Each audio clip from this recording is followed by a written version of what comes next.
मित्रों, आज भी हम ऐसे समाज में जी रहे हैं जहां केवल लड़के को ही महत्व दिया जाता है। अधिकतर लोगों के घर में जब एक बेटी का जन्म होता है तब उनके घर के सारे सदस्यों में मायूसी छा जाती है। और ये कुछ नहीं बल्कि हम मनुष्यों की अज्ञानता है जो लड़की को बोझ समझते हैं। लेकिन आपको यह जानकर हैरानी होगी कि लड़की का जन्म हर किसी के घर में नहीं होता, बल्कि उसी के घर होता है जो भाग्यशाली होते हैं और अपने पूर्व जन्मों में पुण्य का काम किए होते हैं। और आज हम आपको इस वीडियो के माध्यम से यही बताने जा रहे हैं कि आखिर भगवान किसके घर में लड़की का जन्म देने के लिए चुनाव करते हैं। नमस्कार दोस्तों, आप सभी का फिर से एक बार हार्दिक स्वागत है सुंदर नाथ की महिमा यूट्यूब चैनल पर। और वह कौन से पुण्य कर्म हैं जिसके कारण व्यक्ति बेटी का माँ बाप बनता है, आइए सब मिलकर जानते हैं। दोस्तों, जब एक दिन भगवान श्री कृष्ण से अर्जुन पूछते हैं कि हे माधव, किन कर्मों के कारण किसी के घर पुत्री धन की प्राप्ति होती है, अर्थात कैसे घरों में बेटियों का जन्म होता है, तब भगवान श्री कृष्ण अर्जुन से कहते हैं, हे पार्थ, अगर किसी के घर बेटे भाग्य से होते हैं तो बेटियां सौभाग्य से, और जो भी स्त्रियां पुरुष अपने पूर्व जन्म में पुण्य कार्य किए होते हैं उन्हें ही एक बेटी का माता पिता होने का सौभाग्य प्राप्त होता है। इतना ही नहीं, बेटियों के जन्म के लिए उन्हीं घरों को चुना जाता है जो बेटियों का भार सहन कर सके, क्योंकि तीनों लोकों में स्त्री अर्थात बेटियां ही ऐसी होती हैं जिसका भार हर कोई सहन नहीं कर सकता। वह बेटियां ही होती हैं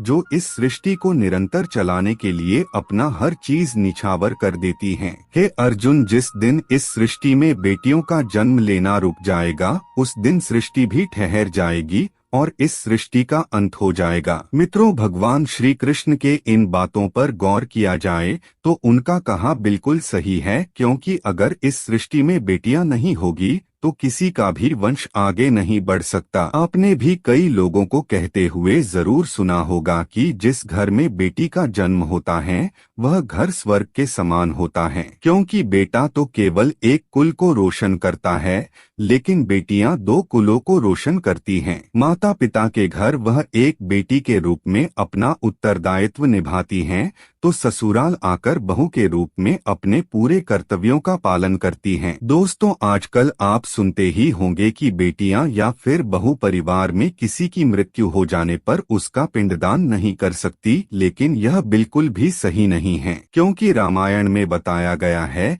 कि प्रभु श्री राम के पिता राजा दशरथ की जब मृत्यु हो गई तो माता सीता अर्थात राजा दशरथ की बहू ने ही उनका पिंडदान किया था, जिससे उन्हें जन्म मरण के इस चक्र से मुक्ति मिल गई थी। इतना ही नहीं, हिंदू धर्म शास्त्रों में बताया गया है कि बेटियां भी अपने पिता के नाम का पिंडदान कर सकती हैं। वही अगर ससुराल पक्ष में कोई पुत्र नहीं है तो इस स्थिति में बहू भी पिंडदान कर सकती हैं। इसलिए मित्रों, वह लोग बहुत ज्यादा किस्मत वाले माने जाते हैं जिनके घर एक बेटी का जन्म होता है। वही वह प्रबल किस्मत के होते हैं जिनके घर एक से ज्यादा बेटियां जन्म लेती हैं। शायद यही कारण कि बेटियों को लक्ष्मी का दर्जा दिया गया है। बहुत से लोगों की सोच होती है कि बेटी हैं तो बिना समय गवाए और पढ़ाई में पैसे खर्च किए बिना जल्द से जल्द शादी कर दो, लेकिन यह छोटी सी सोच बेटी के भविष्य को बर्बाद कर देती है। जरा सोच कर देखिए, एक बच्चे के मन में कितने सपने होते हैं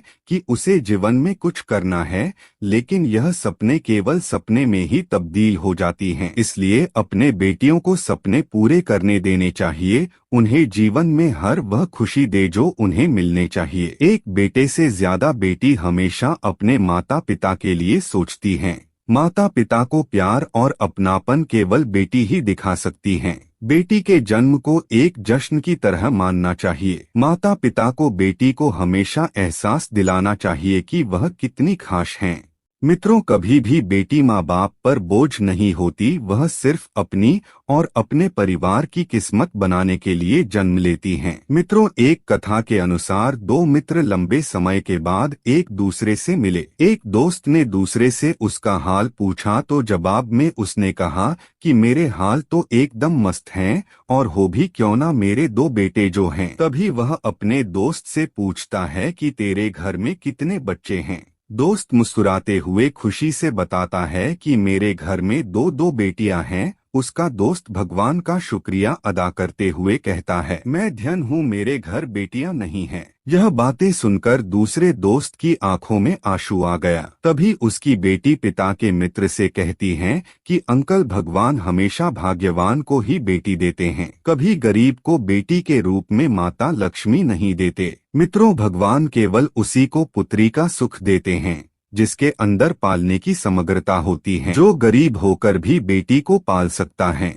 एक बार स्वामी विवेकानंद वैष्णो देवी की सीढ़ियां चढ़ रहे थे। बगल से एक किसान अपने बेटी को कंधे में बिठाकर सीढ़ियां चढ़ रहा था। तभी स्वामी विवेकानंद जी ने कहा कि बाबा, आपकी बेटी का बोझ आपको लग रहा होगा, इसको मैं उठा लेता हूँ और माता वैष्णो देवी के दरवाजे तक ले चलता हूँ। तब किसान ने स्वामी विवेकानंद से कहा कि बेटी कभी भी बाप के कंधे पर बोझ नहीं होती, बेटी अगर बाप के कंधे पर हो तो वह हर बोझ को हल्का कर देती हैं। मित्रों, बेटियां कभी भी धन की भूखी नहीं होती है, वह सिर्फ मान सम्मान की भूखी होती हैं। अब आप यह जरूर सोच रहे होंगे कि कौन से कर्म करने के बाद किसी के घर में बेटी जन्म लेती है और उनके लिए लक्ष्मी का रूप साबित होती हैं। मित्रों, गरुड़ पुराण में बताया गया है कि जब आत्मा को नया जन्म मिलता है तब आत्मा को उस शरीर के अनुसार व्यवहार में ढलकर अपने कर्म करने होते हैं। शरीर के जरिए कर्म करके ही एक आत्मा अपने जन्म के उद्देश्य को सार्थक बना सकती है और निरर्थक भी। यदि कोई पुरुष महिलाओं का आचरण करता है, स्वभाव में महिलाओं वाली आदतें ले आता है या वही काम करना चाहता है जो एक महिला को करना चाहिए, तो ऐसे पुरुषों की आत्मा अगले जन्म में स्त्री का शरीर धारण करती हैं। वही गरुड़ पुराण में बताया गया है कि यदि कोई व्यक्ति मृत्यु के अंतिम समय में स्त्री को याद करते हुए मरता है तो वह अगले जन्म में एक स्त्री के रूप में जन्म लेता है। वही अगर वह अंतिम समय में भगवान का नाम लेता है तो वह मुक्ति के मार्ग पर चला जाता है। तो मित्रों, आज आपने जाना कि बेटी का जन्म किसके घर में होता है और कौन से कर्म करने से बेटी पैदा होती हैं। अंत में हम यही कहेंगे कि बेटी को कभी भी बोझ नहीं समझना चाहिए। बेटी केवल भाग्यशाली लोगों के घर में ही जन्म लेती हैं। आज के वीडियो में बस इतना ही। आपको हमारी जानकारी कैसी लगी, आप हमें कमेंट में जरूर बताएं। धन्यवाद।